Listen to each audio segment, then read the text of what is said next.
Hello everyone! Happy Monday! It's Katrina Cascondenes with Keller Williams Select and April Palacios with Fairway Independent Mortgage.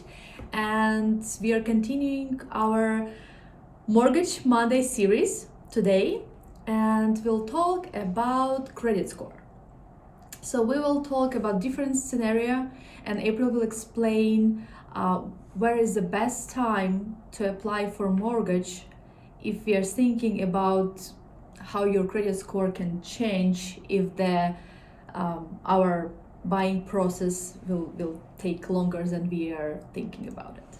Yep, so depending on your circumstance and how quickly you need to move, that is where the mortgage lender comes into play to help you plan that out and make sure that the timing works for you. For example, if you have a lease agreement for the place that you're currently living at and it's going to expire in July, then you would want to be ready to close on a home by June. This way you can move out of the place that you're in and into the new place before your lease is set for expiration, and you can provide all of the necessary notifications to your current leasing company, and your first mortgage payment would not be due until August 1st. So this gives you a good opportunity to transition easily from your rental payment to your mortgage payment without having to double up. In this scenario, you won't be able to skip a payment in between, because if you close in June, then your first mortgage payment is due in August. Therefore, you would skip whatever days are left in July. Like, let's say if your lease is going to expire on the 7th of July, maybe you have a prorated rent with your current company, and from that point, if it's prorated, you get to skip whatever you didn't have to pay to them, but your mortgage is not due until August. Okay, that's good. Yes. I like this two months. So it helps. Yes.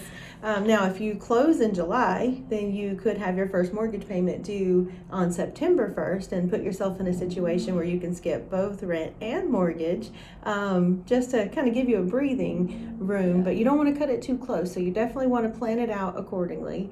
When we pull your credit report as a lender, it is good for 120 days. That means that you have a 4-month window to locate and close on a home before your credit report expires.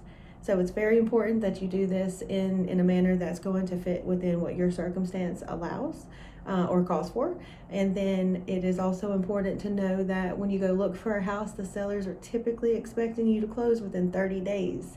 So if you find one you love, they're going to want you to, if you put a contract in and you ask them for a 4-month closing, they're likely going to look at that offer unfavorable because they're looking for a quicker closing. So looking too soon might not be the best thing, but being prepared for it is. So browsing the market, completely fine. You walk into a house and you love it, just be prepared that if you put in an offer, they're usually not going to give you that kind of time frame to allow you to go to closing. So it's very, very important that you know what that looks like for you and your circumstance. So having a conversation with your real estate agent and a mortgage lender will be very helpful in helping you plan that out. Great. Thank you, April. Thank you. I'm thinking, can we talk also about the minimum credit scores? Yes. So when we pull your credit, it is a hard inquiry. If you have a lender that does a soft inquiry, that means that they are not able to give you a full pre-approval. They're only going to be able to give you a pre-qualification, which most sellers will not accept an offer based on a pre-qualification because they want to know how serious you are. And allowing your credit to be ran and having a full picture analyzed by a mortgage lender, a pre-approval is going to review everything, run all the risk databases, and make sure that you are truly in a position to be able to move forward.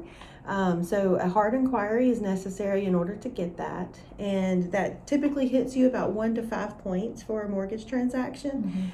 The credit bureaus give you a 30-day window to shop for a mortgage, so you could have more than one lender pull your credit report in that same 30-day time frame and not worry about it continuously affecting your credit score in a negative manner.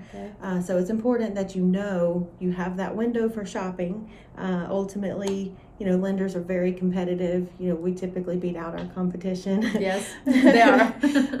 So it's important just to be aware of what that looks like for you. So different credit scores for different loan programs. For example, if you're looking at a credit credit score of like 620, then you have opportunity for USDA. You have an opportunity for FHA for conventional, and if you're a veteran, then VA. If you have less than a 620 credit score, then that's going to limit you more to the FHA loan. The FHA loan will go down to a 580 in-house with Fairway. There are options down to a 500, requires more in-depth review, and only certain lenders offer that opportunity. But ultimately, let's say you're at the 580 credit score, then from that point forward, we would help you to learn what your options are. If you need down payment assistance, most of those programs require a minimum of a 640 credit score. Okay. So we're going to do a second video. Tune in, check it out. We're going to, on that video, explain the differences in the credit scores and how they're calculated. That's going to be super important. Great. Thank you. You're welcome. Have a great day, guys.